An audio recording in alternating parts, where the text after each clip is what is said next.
The Cathar imperium had been built on cruelty, oppression, and the subjugation of lesser species.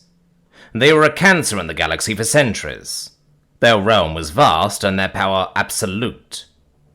Pride was their currency, cruelty was the only language they understood, and from the glistening orbital cities to the deepest minds of the conqueror worlds, the Cathar mantra of might makes right was used to justify the myth that the Cathar are superior to all other races.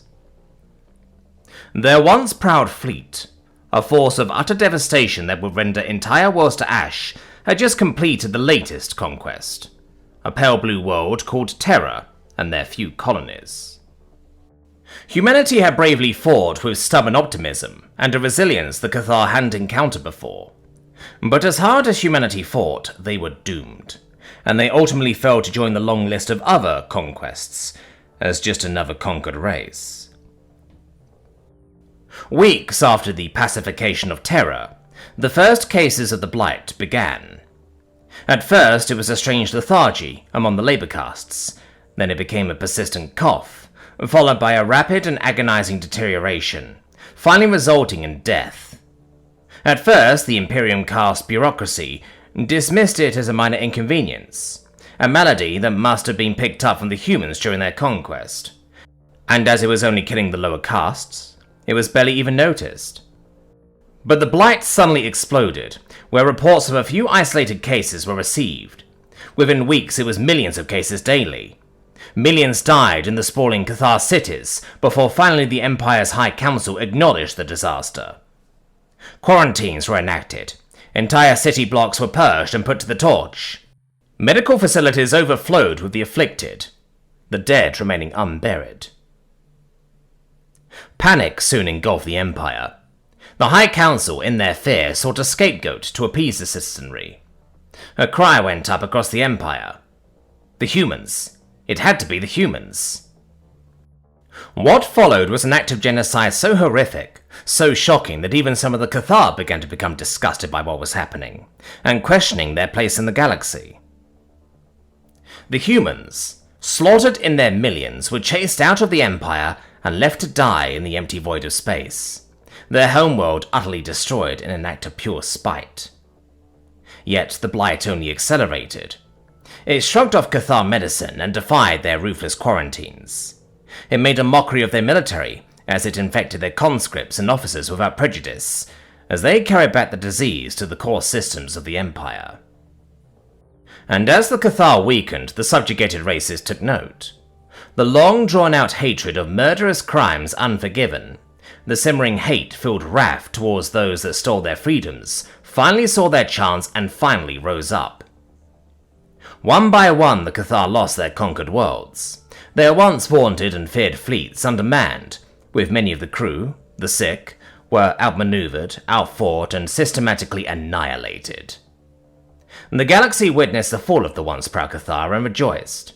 The now triumphant freed races pushed them back, planet by planet, until they had nowhere else to go. The ships of the Freed Coalition pushing the Cathar all the way back to Cathar Prime. Isolated and alone, their population decimated and dwindling by the day, the Cathar faced extinction. Their pride, once the driving force behind the conquest of the galaxy, was shattered. In a final desperate act, their dying High Council broadcast a plea into the void. Not a demand, but a brief, terrified message begging for help. The Emperor Theron himself, racked with coughs, whispered into the comms. "We were arrogant, and now we are dying. Forgive us. Help us."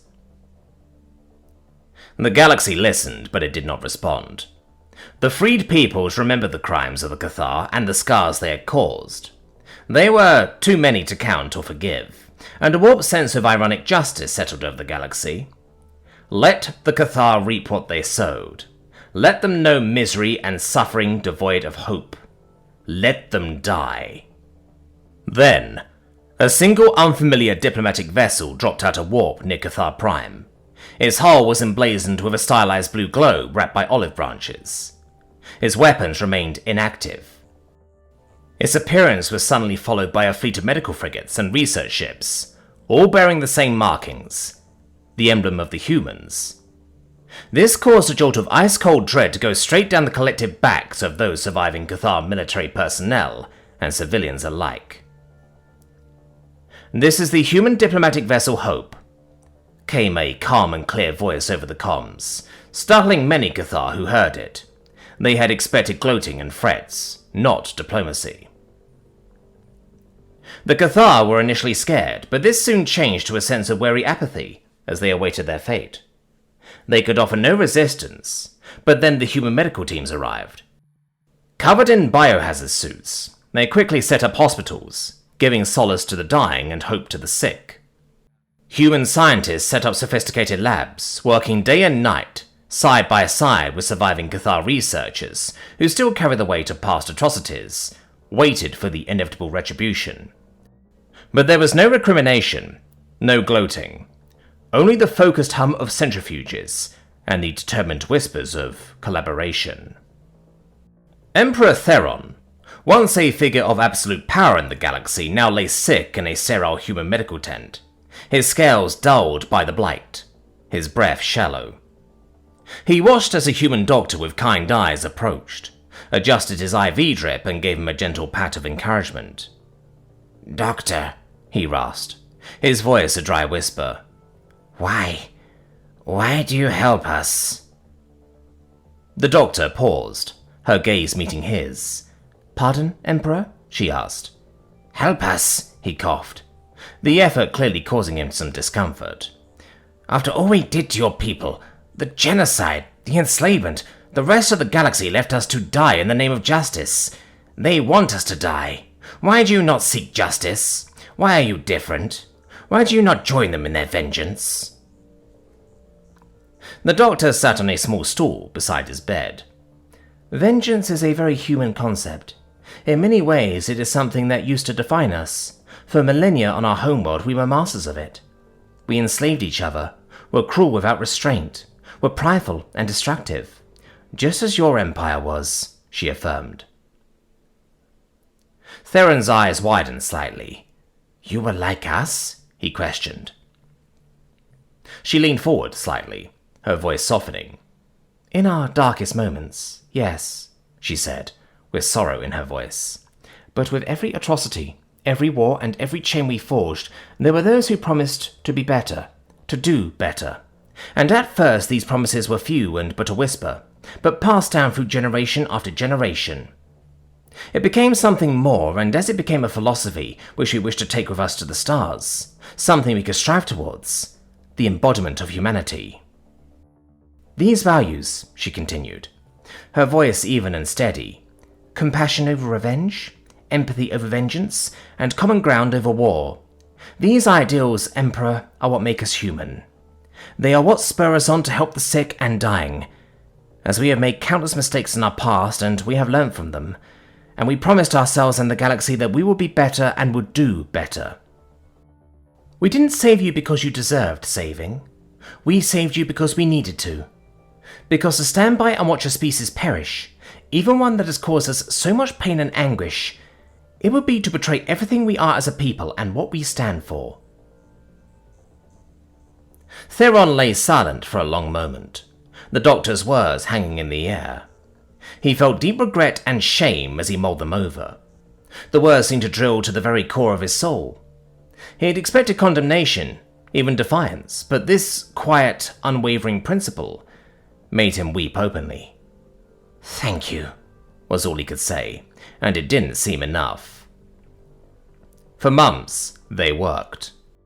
Humanity's vast knowledge of viral epidemiology, their unique biological resilience, and their sheer stubborn refusal to give up, merged with the Cathar's sophisticated bioengineering, started to make headway. It was an agonizing and painstaking process, fraught with many setbacks, but slowly and tediously, they made headway, and eventually a breakthrough. A viable medication which cured the sick, and a vaccine to inoculate the healthy. The blight, once an unstoppable force of nature, began to recede. News of the cure spread to the wider galaxy like wildfire, and of humanity's unprecedented intervention, As it rippled through the galaxy, the freed races reacted with a mixture of shock and renewed fury. How dare humanity save their oppressors?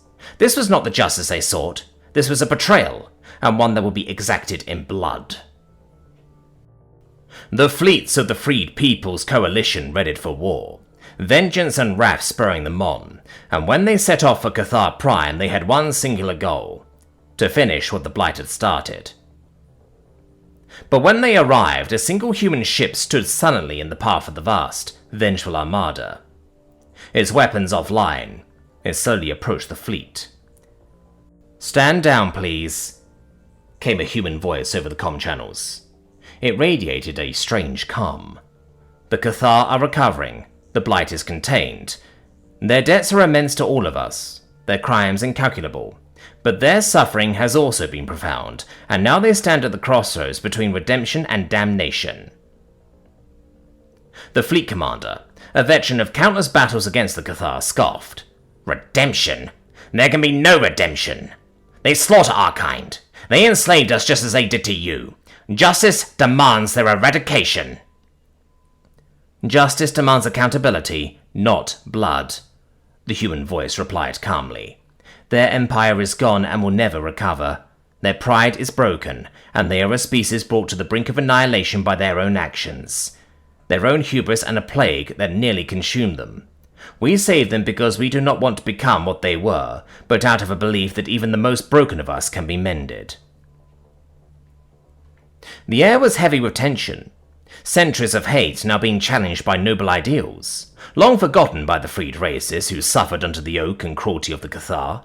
And as the free peoples looked upon the small, defiant human ship, they considered the impossible act of mercy from humanity, and the courage it must have taken to swallow that hatred and anger to help their persecutors.